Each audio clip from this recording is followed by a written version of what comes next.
Ouais, bonjour, j'ai imité une pieuvre. Et pas n'importe quelle pieuvre, puisque c'est une pieuvre à anneaux bleus. D'ailleurs, aujourd'hui, je vous apprends une chose, c'est qu'on craint un peu ces bestioles tentaculaires à l'allure Enfin, certains experts affirmeraient tout de même que la trypophobie, la peur des trous, quoi, viendrait peut-être d'un réflexe naturel vous concernant. Ah oui, parce que des anneaux bleus sur un animal, en gros, danger. Enfin bref, c'est pas le sujet, on part aujourd'hui sur l'espace. Ah bah oui, il me semblait bien qu'on trouvait pas de pieuvre dans l'espace. Je comprenais plus rien, moi. En soi, elle a quand même un point commun avec notre sujet du jour. Les anneaux. C'est pas un anneau, c'est du... Bon, vous avez compris, quoi. Hein. Mais cette fois-ci, on est parti sur un sujet bien commun et pas trop éloigné de notre Terre. C'est sur la Terre que ça se passe. Parce que c'est bien beau de parler de galaxies, étoiles ou encore d'extraterrestres. Mais parfois, la planète bleue, c'est pas mal aussi, quoi. On se rend pas compte des successions de hasards qui ont amené la Terre à abriter la vie, par exemple. Mais imaginons un instant, dans cette succession de hasards, que la Terre ait eu des anneaux. Mais comment ça, des anneaux? Un anneau, quoi, un anneau. Non, attends, non. Pas celui-là. Vous savez comme moi que la planète la plus connue sur ce sujet, c'est Saturne, avec ses célèbres anneaux en forme de hula hoop, hein. Mais elle n'est pas la seule, en vérité. Oui, parce qu'il y a 3 autres planètes gazeuses, Jupiter, Uranus et Neptune, qui possèdent elles aussi des anneaux. C'est juste qu'on les voit moins, parce que du coup, ils sont beaucoup plus discrets et moins imposants. Et pour la Terre, d'ailleurs, on estime que celle-ci a abrité un disque de débris suite à la collision avec une planète nommée Theia, ce qui a par la suite donné naissance à la Lune il y a environ 4 milliards d'années. On n'était pas nés. Mais bon, on voit bien qu'aujourd'hui, la Terre ne possède plus ces anneaux, excepté peut-être si on compte les quelques débris qui sont mis en orbite par l'homme dans l'espace. Enfin bref, si la Terre avait des anneaux, est-ce que ça changerait quelque chose pour vous? Est-ce que vous observeriez un ciel différent, un changement climatique? Est-ce que ça impacterait l'histoire depuis le début de l'humanité? Eh bien c'est des questions qu'on va tenter d'élucider en 360 secondes. Bon, pour que la Terre puisse posséder des anneaux, à l'instar des planètes gazeuses, il faudrait que la planète soit entourée de millions et de millions d'astéroïdes. Et pour avoir des astéroïdes autour de notre planète, eh bien, imaginons qu'elle soit entrée en collision avec, je sais pas, un énorme objet spatial il y a des millions d'années. Voilà, vous avez maintenant une Terre avec une tripotée d'anneaux. Attention, ceci dit, puisque les astéroïdes doivent respecter une certaine distanciation, pas sociale, hein, pas cette fois, avec la Terre. 2 mètres! C'est 2 mètres de distance! Hello! Si vous voulez que les astéroïdes restent bien en place autour de la Terre. Et ça peut paraître trivial, mais selon les estimations scientifiques, l'anneau devrait se trouver à environ 10 000 km de notre planète. C'est ce qu'on appelle d'ailleurs sur la Terre l'exosphère, la couche la plus externe de notre atmosphère. Mais parce que du coup, s'ils étaient plus proches, ils pourraient rapidement se faire désintégrer à cause du frottement entre leur vitesse et les molécules de l'atmosphère. Parce que oui, il y a toujours de l'atmosphère, même à des milliers de kilomètres de la Terre. C'est donc impossible de les avoir plus près que ça? Eh ben...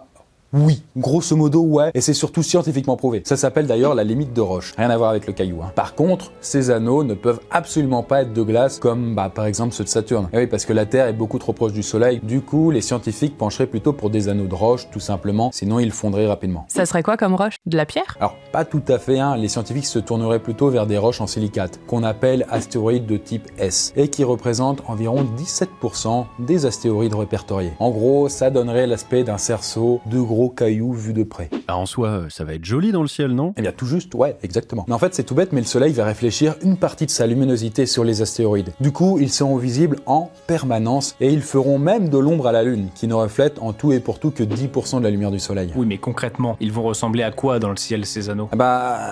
Ça dépend de où vous trouvez. Hein. Par exemple, à l'équateur, vous allez constater comme une espèce d'immense colonne de lumière haute dans le ciel. Alors que depuis Paris, ça ressemblera à une sorte d'arc-en-ciel blanc. De quoi du coup en fait rêver plus d'un lors d'une lune de miel à la tombée de la nuit.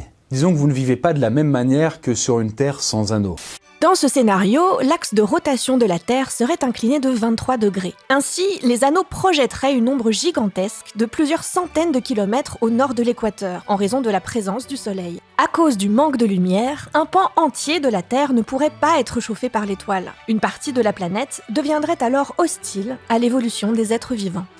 En résumé, si la Terre avait des anneaux depuis sa formation, donc il y a 4,5 milliards d'années eh bien on trouverait surtout des animaux nocturnes qui ne craignent pas le froid dans ces différentes contrées. Voilà, en gros ce serait peuplé de hiboux, de chauves-souris. Bon, pour vous c'est un peu pareil. Il est quand même plus agréable de vivre là où il y a une lumière assez régulière et une température douce, plutôt qu'un froid hivernal et une nuit presque sans fin. Du coup, dès les origines de l'homme, avec cette Terre avec des anneaux, il y a fort à parier que nos ancêtres se seraient déplacés là où on voit les anneaux comme des arcs dans le ciel. Et d'ailleurs, en parlant d'ancêtres, les cultures auraient évolué d'une autre manière si des anneaux avaient fait le tour de la Terre. Tu veux parler de religion?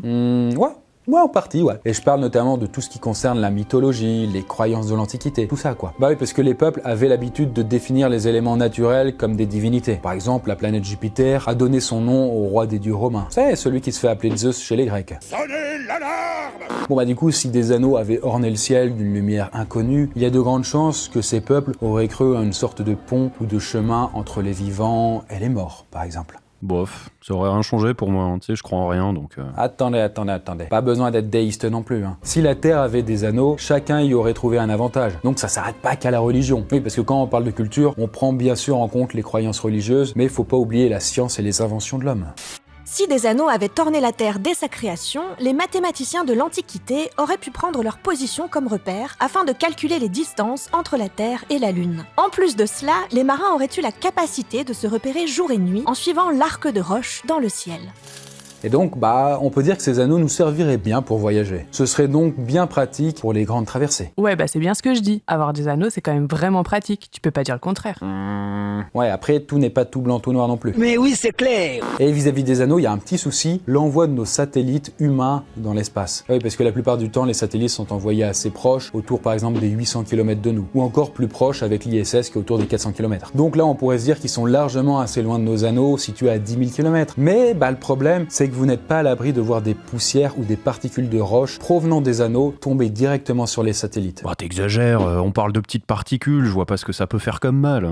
Détrompez-vous, parce que ça peut vite devenir très problématique, hein. Parce que si un tout petit bout de roche vient cogner un satellite à grande vitesse, et ça peut aller très vite, hein, des dizaines de milliers de kilomètres heure, il peut carrément détruire l'appareil et le disperser en plusieurs autres morceaux. Et là, c'est une vraie réaction en chaîne. Les morceaux de métal viennent percuter tous les autres satellites. Et paf, ça fait des chocs à pic. On peut quasiment perdre tous nos engins spatiaux de cette manière en très peu de temps. Voilà pourquoi ce serait risqué avec des anneaux d'envoyer des satellites. Mais attends, du coup ça va être galère aussi d'aller faire des missions dans l'espace. Ouais, malheureusement... Oui. Si l'envoi de satellites dans l'espace devient dangereux à cause des anneaux, partir poser par exemple le pied sur la Lune, qui est derrière cette espèce de grande muraille rocheuse, va relever du défi. En fait, faudrait que chaque navette arrive à éviter chaque roche de silicate sans s'écraser. Donc même si on essayait de passer par-dessus l'anneau, en fait, avant de passer par-dessus, il faut tourbillonner et puis s'éloigner de plus en plus. Donc voilà, ce serait donc rapidement une mission suicide.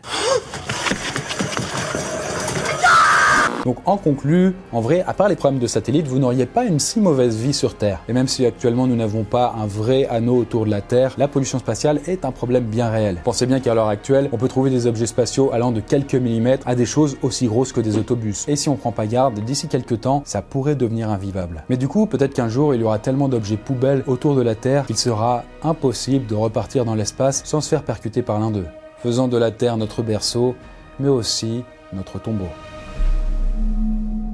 Ce tombeau sera votre tombeau! Et bien voilà la Poscaille, j'espère que cette vidéo rondement menée, comme on le dit, va vous Non mais t'es assurer- sérieux? T'as déjà dit la même phrase à l'identique sur la vidéo qui parlait de la Terre en forme de disque. Ah ouais, d'ailleurs, figure-toi que justement, je le savais. Non parce qu'on me la fait pas à moi, hein. J'ai l'oreille aiguisée mon gars. Je connais tous tes scripts par cœur, je suis un grand malade. D'accord, ok, ouais.